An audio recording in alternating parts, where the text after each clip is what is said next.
Hi guys, samahan niyo ako ngayon dito sa Barangay Kakayasen Valley View or yung tinatawag nilang Kakayasen View Deck. So nandito nga pala tayo ngayon sa Barangay Kakayasen, Burgos, Pangasinan. At di ko ina-expect na may ganito rin palang kagandang lugar dito maliban sa Kapungawan Beach. Kabarwan nga pala ang dating pangalan nito. Nakita ko lang dito sa elementary school pero pinalitan nila into Kakayasen. So, dito guys ay may magandang view ng mga kabundukan, tapos puro pananim dito guys. Pero may mga ganitong puno. Kung makikita nyo guys, ubos na yung mga dahon dahil nga kakatapos nga ng bagyo.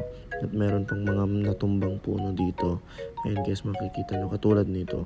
Pero na-amaze talaga ako guys dito kasi talagang pataas itong view deck and makikita nyo ganito yung kanilang kalsada.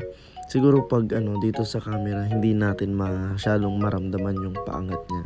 Pero guys, pag dito kay personally, ayan, talagang ramdam nyo yung kanyang pag-angat kasi kitang kita nyo yung slope niya guys. Ito parang dire-diretsong pataas siya na papunta doon sa view deck. So ito guys, pag galing na ng barangay mismo actually galing kami ng barangay hall. So pag pupunta naman kayo dito guys, ito ang una nyong makikita, yung view deck kaagad. Parang view deck pababa doon sa mismong barangay. So pag galing kayo ng bayan, malapit lang siya, around 20 to 30 minutes away from bayan ng Burgos. So searchable naman na siya sa mapa, sa Google Map. Yun nga lang guys, medyo walang signal dito kaya siguro mas maganda kung offline map.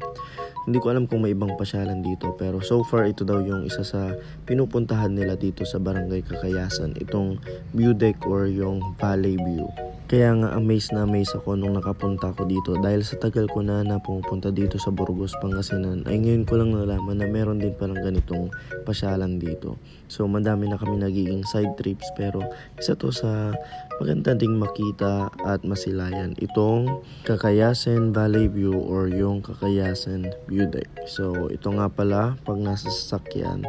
And guys, very refreshing at nakaka-relax dito. Magandang tumambay. So kung ayaw nyong mag-sunset sa beach, pwede naman kayong mag-sunset dito sa bundok. Thanks for watching. Please don't forget to hit like and share this video and then follow me for more.